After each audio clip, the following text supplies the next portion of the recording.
Card होना या coat करना मैंडेटरी है, पैन कार्ड अप्लाई कैसे करें and so on. So basically pan की फुल फॉर्म होती है permanent account number. So it is account number which is permanently allotted to you for specifically for financial transactions or reporting purposes as far as income tax department is concerned. So income tax department आपको एक specified एक ledger number, एक आपको account number issue करता है, उसको बोलते हैं PAN. So the section correspondingly dealing with the same is section 139A that deals with the same. And this is basically a snapshot of a real picture Q of what exactly a PAN card look like. उस ऐसा एक smart card होता है, मिलता है आपको with a hologram attach to it, specifically depicting it और authenticating the originality of that card that it has been issued by the government only, along with your picture and signatures of yours would be placed here. यहाँ पर आपके sign होंगे, आपका date of birth होगा, father's name और आपका नाम होगा, and along with this hologram that defines it is an authenticated original card. So section 139A basically deal करता है पैन से, जिसकी फुल फॉर्म है permanent account number. So basically अगर हम बात करें तो along with this section 139A rule 114 of income tax rules जो हैं वो पैन कार्ड की रिक्वायरमेंट के बारे में बात करते हैं। बेसिकली अगर हम बात करें तो पैन जो नंबर होता है आपका वो 10 डिजिट का एक नंबर होता है, जो इन यूनिक नंबर जो हर डिफरेंट जो भी अप्लाई करता है पैन कार्ड उसको अलॉट किया जाता है इनकम टैक्स डिपार्टमेंट के द्वारा। So basically it is a 10 digit number. और जब अप्लाई करना है पैन कार्ड लेने के लिए तो फॉर्म 49A है, उसके अंदर हमें अप्लाई करना पड़ता है। अगर फिज़िकली आप अप्लाई कर रहे हो थ्रू UTI और एनी सच फैसिलिटी तो फॉर्म 49A है, उसको भर के उसके साथ जो रिक्वायर्ड एनेक्स्चर लगा के वो सबमिट करना होता है along with the requisite fee which was ₹94 usually along with the GST। So basically वो सबमिट करके आपको उसके बाद पैन कार्ड इशू हो जाता है, आपके होम एड्रेस पे डिलीवर कर दिया जाता है। इसलिए अगर हम बात करें तो किस किस को टैक्स पैन कार्ड अप्लाई करना ज़रूरी है, सेक्शन 139A सब सेक्शन 1 जो है वो डील करता है इस रिक्वायरमेंट के बारे में। और इट टॉक्स अबाउट कि every person who has not been allotted a PAN number, जिसको किसी भी इंसान को अगर पैन नंबर अलॉट नहीं किया गया हुआ असेसिंग ऑफिसर के द्वारा, ही और शी में apply for allotment of pan card in case अगर उसकी टोटल इनकम साल की जो है या इंक्लूडिंग इनकम अगर किसी और क्लबिंग प्रोविजंस लागू होनी है, किसी और पर्सन की इनकम उसके साथ अटैच करनी है, वो जो हम मिनिमम एग्जम्पशन लिमिट करते हैं, बेसिक एग्जम्पशन लिमिट करते हैं, उससे ज़्यादा हो तो सो अगर उसकी total income basic exemption limit से ज़्यादा हो रही है तो उसको पैन नंबर अप्लाई करना ज़रूरी है, पैन नंबर होल्ड करना ज़रूरी है। या कोई ऐसा बिजनेस और प्रोफेशन है जिसकी टोटल सेल्स टर्नओवर या ओवरऑल रिसीप्ट अगर कोई प्रोफेशन कर रहा है तो उसकी वो 5 लाख से ज़्यादा अगर एक साल में एक्सीड करेंगी तो उसको पैन नंबर अप्लाई करना ज़रूरी है, होल्ड करना ज़रूरी है। या उस केस में जबकि किसी पर्सन को रिटर्न फाइल करनी पड़े under section 139(4)A, that is कोई चैरिटेबल ट्रस्ट हो गए, रिलीजियस ट्रस्ट हो गए, इंस्टीट्यूशन है, उनके केस में भी उनको पैन कार्ड होल्ड करना ज़रूरी है। देन मैंडेटरी रिक्वायरमेंट क्या है पैन कार्ड ऑब्टेन करने के लिए कि अगर आपकी जैसे कि हमने बात की इनकम बेसिक एग्जम्पशन लिमिट से एक्सीड कर रही है या बिजनेस की टर्नओवर 5 लाख एक्सीड कर रही है, चैरिटेबल ट्रस्ट है, रिलीजियस ट्रस्ट है, उस केस में ज़रूरी है। कोई फाइनेंशियल ट्रांजैक्शन कर रहे हो 2.5 लाख रुपए से ज़्यादा की अगर किसी रेजिडेंट ने 1 साल में की है तो पैन कार्ड होना ज़रूरी है। अगर कोई भी पर्सन जो नोटिफाई किए गए हैं सेंट्रल गवर्नमेंट ने या एक्सपोर्टर्स हैं, इम्पोर्टर्स हैं किसी भी कैटेगरी या बिजनेसेस के लिए, या कोई और टैक्सेस GST के अंदर, सर्विस टैक्स, सेल टैक्स के अंदर रजिस्टर्ड हैं, उनके लिए भी पैन कार्ड ऑब्टेन करना could be mandatory as per the specified notifications issued by the central government in this regard.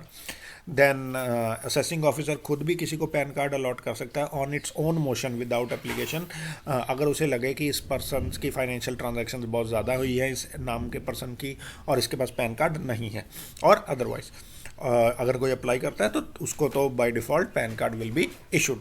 चाहे उसकी फाइनेंशियल ट्रांजैक्शंस कुछ हैं या नहीं है। As a student you can also apply for a PAN card, someone who is not having any income at all, he और she can also apply for a PAN card at for the same. बात करें तो time limit है कि कब PAN card, within which PAN card has to be applied, उसके लिए rule 114 जो हमने बात की 139 के साथ पढ़ना पड़ता है। अगर किसी की total income basic exemption limit से ज़्यादा है तो उस केस में उसको 31 मई से पहले असेसमेंट ईयर के जो है वो पैन कार्ड की एप्लीकेशन देनी पड़ती है, पैन कार्ड अप्लाई करना चाहिए। अगर कोई 5 लाख तक की बिजनेस की टर्नओवर है या प्रोफेशन कोई कर रहा है तो उस केस में फाइनेंशियल ईयर, जिस साल की इनकम की बात कर रहे हैं, जिस साल ये टर्नओवर 5 लाख से ज़्यादा हुई है, उस साल फाइनेंशियल ईयर ख़त्म होने से पहले ही पैन कार्ड अप्लाई करना है। अगर किसी को 139(4)(a) के अंदर रिटर्न फाइल करनी है, for example charitable institutions, religious trust and so on, so उनके केस में भी फाइनेंशियल ईयर ख़त्म होने से पहले, जिस साल की इनकम की बात हो रही है,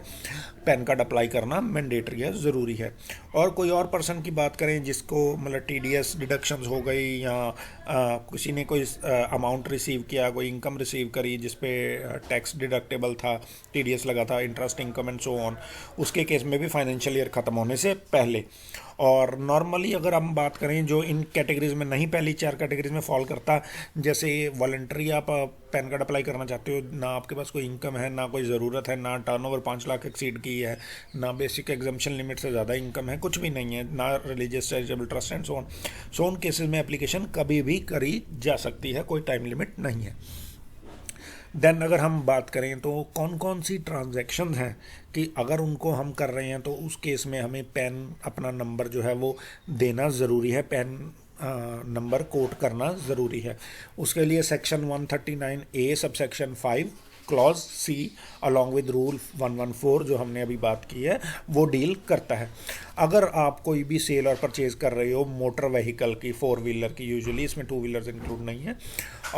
जो कि मोटर व्हीकल एक्ट में डिफाइन किया गया है सेक्शन 2 में, और जिसकी रजिस्ट्रेशन होनी ज़रूरी है under chapter 4A of that act, other than 2 wheeler जैसे हमने बात की। सो बेसिकली 3 व्हीलर है, 4 व्हीलर है, कमर्शियल व्हीकल है, उन सब के केसेस में अगर उनको खरीद रहे हो या बेच रहे हो तो उस केस में पैन नंबर कोट करना ज़रूरी है। सिमिलरली अगर कोई अकाउंट खोल रहे हो, ये पहले था, अब जो सुप्रीम कोर्ट की जजमेंट आ गई है उसके अकॉर्डिंगली आपको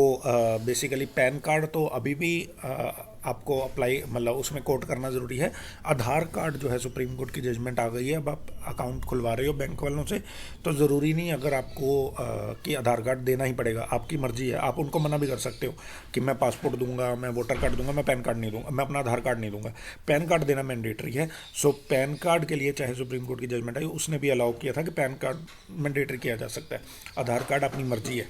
आप लोग रिफ्यूज़ कर सकते हो बैंक वालों को या कहीं भी और जगह अगर कोई मांग रहा है आधार कार्ड, आपकी वॉलंटरी है। हाँ, पैन कार्ड के साथ आधार कार्ड को लिंक करना मैंडेटरी है, गवर्नमेंट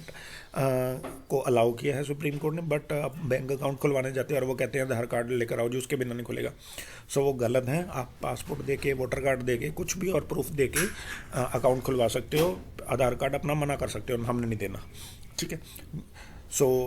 उसको ज़रूरी भी नहीं है बैंक अकाउंट से लिंक करवाना। हाँ, पैन कार्ड से जब आप रिटर्न फाइल करना चाहते हो तो आधार कार्ड को लिंक करना ज़रूरी है। सो अदरवाइज़ अगर हम बात करें तो पैन कार्ड जो है उसको अगर आप कोई सेविंग बैंक अकाउंट में खुलवा रहे हो, except basic saving bank account जो ज़ीरो बैलेंस अकाउंट होता है, उनको छोड़ के नॉर्मल सेविंग बैंक अकाउंट या कोई करंट अकाउंट कुछ भी खुलवा रहे हो बैंक के साथ, शेड्यूल्ड बैंक हो, नॉर्मल बैंक जो हम बोलते हैं, या कोऑपरेटिव बैंक हो, कोई भी चीज़ हो, सो उस केस में भी आपको पैन नंबर देना ज़रूरी है। देन कोई एप्लीकेशन कर रहे हो आप बैंक को या कोऑपरेटिव बैंक को, बेसिकली क्रेडिट कार्ड या डेबिट कार्ड इशू करने के लिए अप्लाई किया है तो उस केस में भी पैन कार्ड कोट करना ज़रूरी है। अगर आप डेबिट कार्ड या क्रेडिट कार्ड लेना चाहते हो बैंक के थ्रू तो उसके लिए भी पैन कार्ड देना ज़रूरी है।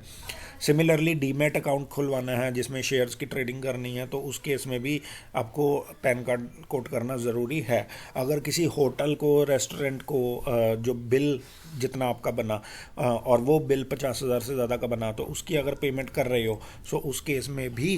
पैन कार्ड कोट करना मैंडेटरी है। सो इन सारे केसेस में होटल की पेमेंट कर रहे हो 50,000 से ज़्यादा, या रेस्टोरेंट में डेबिट क्रेडिट कार्ड ले रहे हो, डीमैट अकाउंट खुलवा रहे हो शेयर्स के लिए,